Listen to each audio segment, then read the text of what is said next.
one thing. The process of getting over them mentally is a whole other thing, right? Exactly. And so I think with the style of injury he has, I don't think it's necessarily like a torn ACL or something, right? There's probably a little bit more knowledge to him of what it's going to feel like when he really gets tackled. You don't get tackled at practice when you're a quarterback. And so the first time he gets tackled will be in the first week. And so, but we've done things in the off season that, that I've never seen, as far as like how to fall, how to get tackled, how to get down, how to get out of bounds, and just teaching him ways to go down that aren't necessarily going down in the wrong way. If that makes sense. Yeah, it does. I guess the offensive line might help there, right? Well, you're going to get hit. That's just, if you play quarterback, you're going to get hit. And I never blame the O-line on sacks. Quarterback's job is to get rid of the ball before they get to you. And so, and when you're extending plays or you're running with the football, your job is to protect yourself. And so that there's a growth process for quarterbacks to understand when to get down, because ultimately you got to know when the journey's over. The end of that journey is different in every phase of the game. The more you move up, that journey gets over quicker because people get to you quicker, right? And so to me, that's just a process of just, knowing that, look, I might have to make some plays with my feet every now and again, and when I do, I need to get out of bounds or get down, Don't try to get the extra 2 yards. It's not worth getting hit over, right? And so I don't necessarily know, I don't know the hit that got him hurt or whatever, but I'm just saying in general, that's a quarterback's maturation process, as far as hey, if you're going to conserve your body, there's big guys out there running around. You got to do your part to conserve your body. I can't necessarily blame that on somebody else, What is God, this is like a cliched special about him, but how is he different, or is he not, than other quarterbacks you coached? I think everybody's different, and a lot, there's similarities and differences of quarterbacks that I've had through the years with Tyler. I think him and Toon have some similar characteristics as far as how they are on a day-to-day basis. Their personalities are very similar. Their skill sets are similar. Both of them are natural throwers of the football.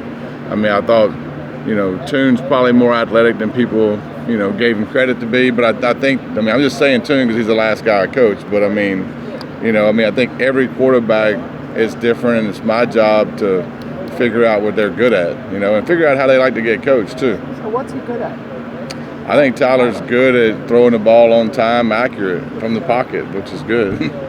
How would you assess this entire offense as far as talent is concerned to other teams that you've coached? I think we're talented enough. I was happy with the talent level when I got here, and we're adding more pieces as we go. That's never going to be an excuse. We'll see how it goes when we start playing real football.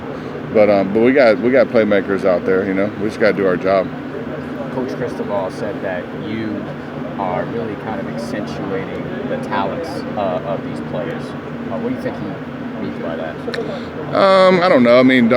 I think players play well when they're in an atmosphere where, it's a relaxed atmosphere where they can just play ball. I do think that over the course of time in our offense, we've done a fairly decent job of figuring out what kids do well and putting them in those positions over and over again.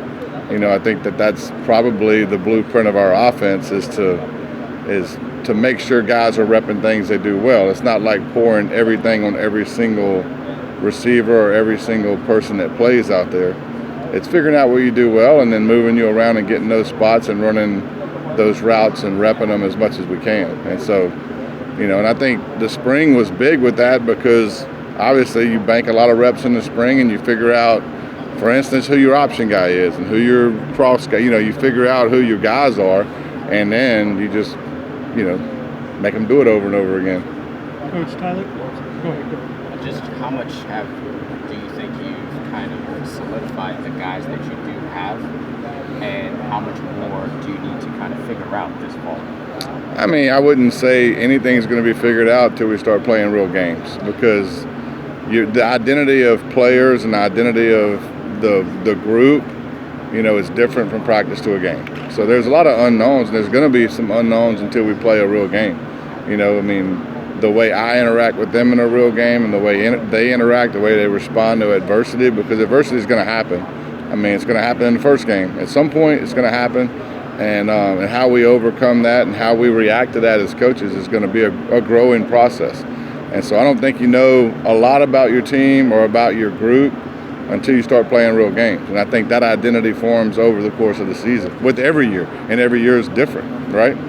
Coach, you just in games, have you decided if you're going to be up or down during games? I'll be down. And why? Can you explain why you like that?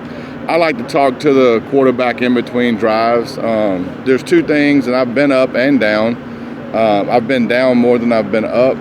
I like communicating with the quarterback, you know, during the course of the drive. That way, if I want to change things, it gets changed instantly, right? There's a lot of our offense that changes at any point in time before the snap. And so, not that we do that all the time, but it happens, right? And so going through a third person sometimes slows that down. That's not the biggest reason. The biggest reason is in between drives, I like to look in your eye and have conversations with you and sit down next to you and see your demeanor and see how you're doing, and then have the next drive. And every drive is kind of their own little lifespan. And then we sit over, talk about what happened, good, bad, or indifferent, talk about what we're going to do. If we need to flush something bad, then I can be more of a, hey, man, let's, you know, everybody, you know, you got to get over it, you know.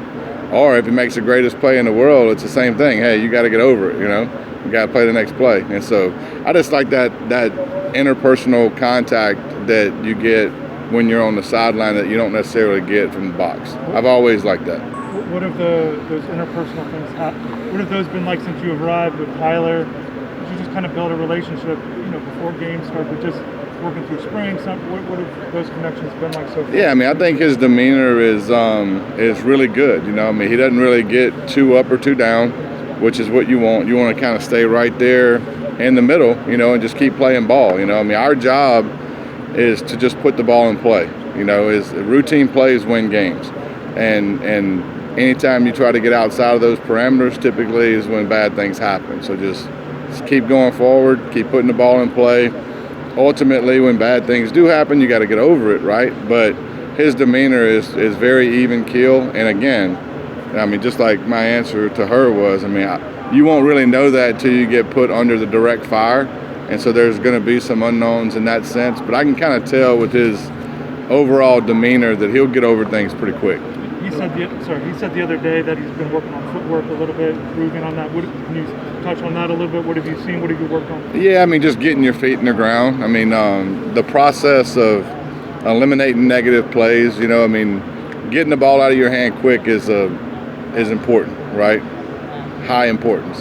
And you can't get the ball out unless your feet are in the ground. And that's just, I know that isn't earth-shattering, but that's just facts, right?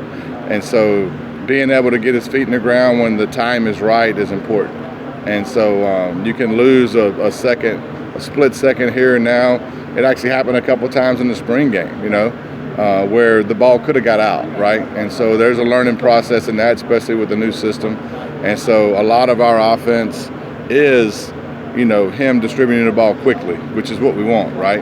And then obviously we're going to take shots when they present themselves, but we want to get the ball out of our hand. And you can do that more efficiently if your feet are in the ground. Coach, who's going to be the eyes upstairs for you while you're on the field? Who's kind of the guy you become on? We'll go through that as camp goes. I'm not ready to talk about that yet. I mean, I could, but I'm just not ready. Hold back on it. Well, you know, I mean, look, you know, people have their job to do, and I mean, I have my job to do. So I mean, let's, you know. Just curious. I wanted to ask you specifically about some of the transfers you guys got in after spring football. And receiver, Shamar Kirk, obviously. Yeah. Tyler Harrell. I think who else you guys had to do? Cristobal, one of the offensive linemen. Just can you speak, and AJ Allen. AJ, yeah. Yeah, can you speak to those new arrivals post-spring? Well, I mean, I can speak to their just overall attitudes, and they've been awesome to be around, you know. Hadn't had any issues with them. I think from what it seems, they've picked up on everything very quickly. Some of those guys have played a lot of football. I'm excited to see those guys in camp, you know. I mean, I know some of the stuff they've done during the summer. I think we got a talented group. We got some guys that can run. We got some guys that can make plays, and I'm excited to see them play. I don't know. I haven't seen them yet, but I know that I know their attitudes have been off the chart, which is really all I care about at this point. Is because when you're into a new place and you're learning the new offense, and not everything's going to go your way every day. So watching how they are attitude-wise is important to me, because once we get out there as a group, you can control some of that. But I think their overall attitude and the way they fit into the group, fit into the culture here, has been extremely positive. What's your impression so far of Jakari Brown and some of the biggest things you worked on with him in spring? I thought, he probably made as many strides as anybody in the spring, from the beginning till 15 practices, right? And so just trying to work with him specifically on, I don't remember who asked me about Tyler's feet. Every quarterback has things to work on in their lower body, right? Really calmness in their lower body, right? I want calm feet. Typically, calm feet equal clear conscious line of thought, right? So with JB, just having, when he has some quietness to his feet, the guy is super accurate, and he gets that calmness, loses it a little bit, that's when inaccuracy comes. And so I thought his overall process through spring has been really, really good. I'm excited to see him in camp. Dominant. The guy has an extremely dominant trait. He's big, he's athletic, he's got a strong arm. I need to harness all that stuff into what we do on offense, and I'm very pleased with him right now. His attitude's unbelievable. The interactions with him on a daily basis are off the chart. He is a unbelievably strong team guy, and the thing about him is, he wants to be coached in a way to where he can do all the things we're asking him to do. It's been very pleasant. What excites you most about working with, now you spent a little bit of time with Tyler, what kind of excites you most about just working with him and having a full season with him coming up? Well, I think, first of all, I think Tyler's an extremely talented guy. I think his skill sets are similar to some guys we've had in the past. More so than his physical skill sets, he has an extremely high football IQ.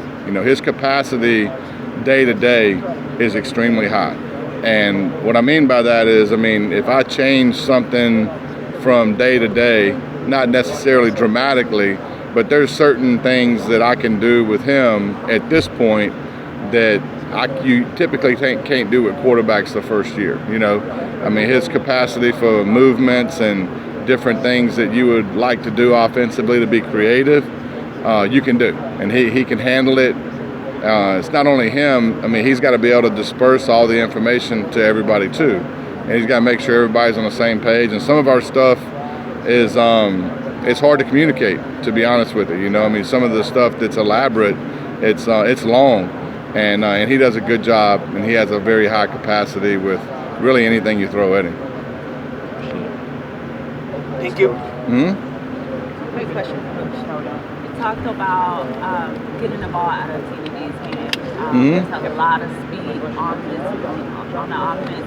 How are you guys going to use that to your advantage? Well, I think the first way you use it is that, you try to get the ball to him quickly. I think that the mistake that some people make are, it's all intermediate or all, there's ways to get the ball and play to those guys quickly where they can use their athletic ability after they catch the ball. And so I think that, a little bit of patience on my part, to be honest with you, to get the ball in play quickly is important. And but I think moving those guys around, and you got to somehow, with these really good athletic defenses, you got to somehow create space for those guys. And that's our job as coaches, is to be creative enough to where we can get the ball and play quickly in such a way when even the defense knows you're trying to do that, right? So with that being said, a lot of coordination from your side, but fall camp coming up, what are you looking for specifically from your offense? Efficiency. I think that what makes offenses good are getting first downs. You know, explosive plays are great. Obviously, we want to be explosive, but we want to be efficient. We want to be able to run the ball efficiently. We want to be physical, and whenever those shots present themselves, we got to take advantage of them. But if people are playing off of us, we got to be able to move the ball efficiently and grind it out, because that's what defenses are doing today. Defenses are doing a lot of mixing up between, hey, we're going to be super aggressive, to, hey, we're going to keep everything in front of us. And so if it's got to be a 12-play drive, then it's got to be a 12-play drive. You know what I'm saying? But you can't have 12-play drives if you're not methodically moving the ball. If you're making mistakes in such a way that, like, you're dropping balls, you have holding penalties, you're offside, you know, you jump off sides, all that stuff hurts efficiency, right? So when I talk about efficient football, I just mean, like, the process of executing plays is efficient and clean, you know, to where the ball just gets moved forward. And then when shots present themselves, you take advantage of them. How do you think you guys are right now with efficiency? I mean, we're not where we need to be. I mean, you know, I thought the spring, I would probably grade it as a probably C probably. But, you know, I got here, I think, 3 weeks before spring practice started, and I thought the kids did an unbelievable job through spring. And I think it's our job as coaches to organize things in a way to where they understand what we're trying to get out of offensive football. They got to understand the approach too, right? And so, I mean, I think we're going the right way. Put it that way. I'm excited about these guys. I'm excited about the start of camp, but in no way are we obviously there yet, right? It's a process. Well, fall camp is coming. Sure, That's, you guys are really working it out. So I'm that's excited right. to see it. Me too. Thank you, Coach. Thank you. Appreciate Guys, it. again, Yeah. New Era Press. Yeah. Nice. Hi, how you doing? What's up, brother? We met briefly in the Yeah, I remember the face. Yeah. So I guess just, you know, you've been here for a few months now. Just what has been, I guess, maybe the biggest, I don't know, adjustment might be the wrong word, but what's been standing out to you about, you know, living in Miami and being on staff here, and that stood out to you? Well, I mean, football-wise, I mean, not too much adjusting, right? I mean, you should be able to adjust and go do whatever. I mean, life, you know, in South Florida and Miami, you know, getting family here, getting them in schools, that whole process, you know, when you're new, that's probably the biggest hurdle. Work is really the easy part. The other part is the adjusting part, you know. And so, but I have my wife's a rock star when it comes to our kids and getting them involved in the things they need to get involved in schools. I really don't have too much to do with that, you know. I hate to say it, but she does the majority of that stuff, which I appreciate, and so it allows me to be focused on this job, and we're surrounded by a bunch of talented coaches and talented players and a lot of good help. So that obviously makes working fun. I asked Coach Gidry the same question, kind of a fun question. July in Florida versus July in August, what's worse? Or more brutal? Yeah, I mean, it's, you know, I mean, it's hot, you know, I mean, it's hot everywhere, you know, to be honest with you. So me and him grew up in South Louisiana, so that's no picnic either, you know what I mean? But, yeah, my wife and I were joking, she's like, well, here's, like, you just walk inside and you're just like, ugh. Yeah. You go from air conditioning to outside, you're like, ugh. But the good thing here is typically there's a breeze, you know, there's a breeze. And a lot of times there's a shower in the evening. You know, we have a thunderstorm in the evening, which we did in Louisiana. Was the same way. You know, it gets so hot it's got to rain, and so. But I've been used to that my whole career. I mean, I've been in the South most of my career, so the heat doesn't bother me. The heat doesn't bother me near as much as the cold does. Yeah, there you go. It doesn't get very cold down here. No. And then on the actual football side of things, just looking at the quarterback room right now, how do you feel like Tyler's learned the system and kind of grown since the spring started? Yeah, I mean, Tyler's got a high football IQ. I mean, his capacity for football is high. And so I don't think that there's many things that you could really throw at him to see that he can't handle it, right? It's more so of like, you know, you only have X number of time, and so you can only do X number of stuff. I don't think we're limited by him in any stretch, you know. And what do you think of Emory coming in? He had the spring, but I don't think you recruited him at all in high school. So kind of building that relationship during the spring and the summer and up to now? What's that been like? I mean, the relationship with that whole room is really good. I mean, that room has a lot of character in it and a lot of good guys that support each other, you know, and that was my, you know, anytime I sit in a quarterback room, my first rule of thumb is, look, whoever's out there, we're supporting, you know. You didn't really have to do that here. I mean, those guys are just, they're wired that way, you know, and when it's their opportunity to go out and play. But the relationships were easy to forge in that room because of the people that are in that room.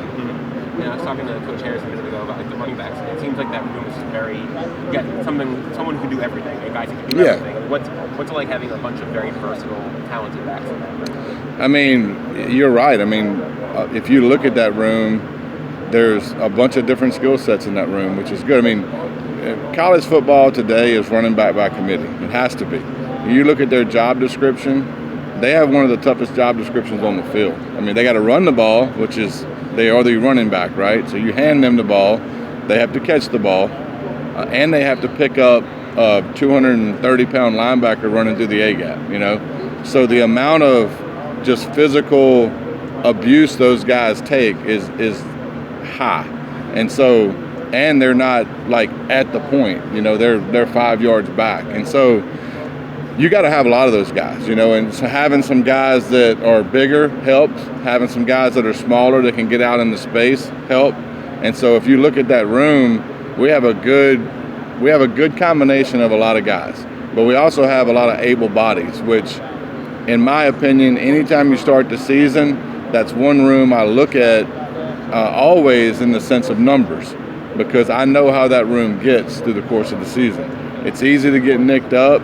It's just a very violent game. And so we want to be running back committee in a way that one guy isn't taking all that, you know, so we can rotate guys in and we can distribute the runs in a way and distribute what they're doing, protection, short yards, and all that in a way where one guy just doesn't get worn out through the course of 3 to 4 games where he's done, you know what I mean? And so that has to be running back by committee. I mean, it's just the way it is today. I don't want to make you rank every guy you've ever coached, but is Chris Johnson pretty high on the list of fastest guys? He's pretty high. He's fast. He's extremely fast. There's a lot of fast guys down here. With Tyler, do you look back a lot at his film from like 2 years ago when he had a really good year to basically like see stuff that really works for him? When I first got here, I did. You know, I mean, I know. Look, I've played against Rhett, the guy that was here there, a handful of times. I know what they do on offense. I mean, it's pretty similar to what we do. I mean, I think our game last year with SMU was 70-something to 68, you know. And so very familiar with that. But I did, to answer your question, yes, I did go back and watch some of those games. Not all of them, but I did go back and watch some just to kind of see. And his comfort level with that, I would say, is pretty high, you know. Thank you. Appreciate it, guys.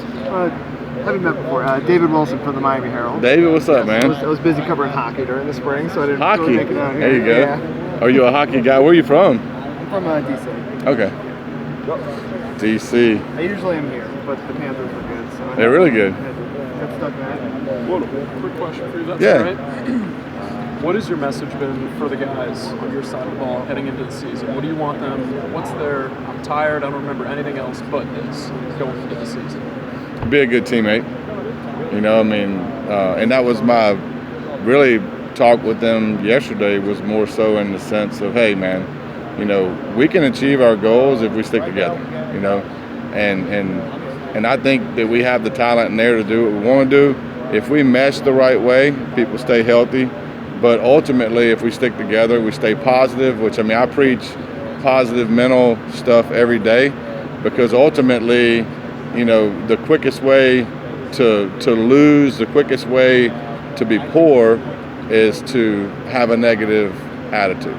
And so, you know, part of the process when you're a player is understanding that you look in a room with how many ever guys in it, you got 11 guys are going to start. You know, there's a handful of guys that are going to play a lot. Some people are going to be role players. Some people are going to be, you know, the playmakers, right? And so how you are as a teammate when things don't go your way says more about you than anything. And so I just want you to be a good teammate, be positive, be a good teammate, have good energy, be thankful to be here. I told them I'm thankful to be here. And so let's all be thankful to be here and understand the job that we have to do to get this place back to its rightful spot. And we have the people in that room to do it, but we have to do it, right? And there's only one way to get there, and that's to do it together. Do you think, do you think that's what's going to make this team, this group of guys specifically, so special? I think it's what makes any group of guys special. I don't think, if you look at people that win championships, selfish teams don't win championships. Selfless teams do, Now, do you have to have the talented players to do it? Absolutely, right? If you don't have a certain amount of talent, then you're not going to compete. That's just facts. But if you feel like you have the able bodies to compete, then that is the thing that moves the needle, right? Awesome. Appreciate it. What's up, brother? Good to see you again. Good to see you, man. Yeah. Let's take a quick photo. I'm not so much in media or whatever. I just kind of talk. A lot of guys have talked about how they like kind of what you bring to the table. Yeah. Tyler says you and him clicked right away, and those type of things. A lot of buy-in to what it is you're doing. Because of your experience, what's sort of like the best way to come in, create buy-in, culture? Don't have an ego. That was my whole approach coming here was, it's my job to sell them, right? It's my job to sell, first of all, the coaches that were here, right? It was my job to sell them initially on me, the offense that I was going to bring, right? It can't be a tyrannical takeover, It's got to be a deal where, hey, we're in this together. This isn't my offense. This is our offense. This is the University of Miami's offense, right? It's going to look different than where I coached at last year. It's going to look different than other places because of the people we have here, people we have in that room. And so, ultimately, I think if you approach things in that way where you don't really have an ego and it's more so of this is our deal rather than this is my deal, and I think that's how you win people over. The game is won with playmakers. How have you viewed this team's ability to kind of make plays? Because honestly, there hadn't been a ton of that. I would say at this point, I think we have that, but like I told that guy before, there's a difference in making plays in practice and making plays in the game, and so I think that the evolution of those players that are going to rise to the top, honestly, I'm eager to see it, I think we have some guys that can be dynamic. I do. But on the same hand, there's a difference between making plays at practice and when that scoreboard's on and there's seats in the stadium.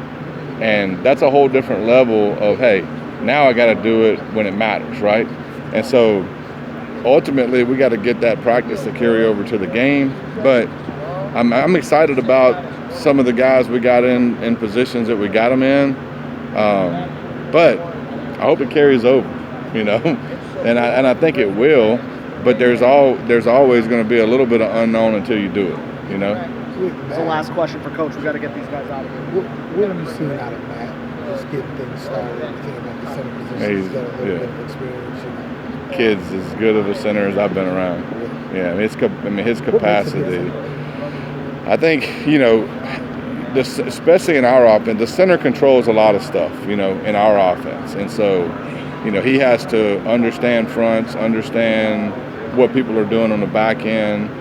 We put a lot on the center. In the run game, obviously, a lot of people put some stuff on the center in the run game. But what makes a center good is, if it was just one word, it would just be a damn tough mother, and he is. He's extremely tough, mentally and physically. You're not gonna crack that wall. You know what I mean? And so he's always gonna be that litmus test for us to bring everything back together. You ain't gotta worry about him. Did you ever play against him? No. Well, I guess if he was at Central Florida 2 years ago, which he would, we didn't play Central Florida last year. I think we played them 2 years ago. I can't remember. But we didn't beat them, if that answers your question. All right, good to talk to you too, brother.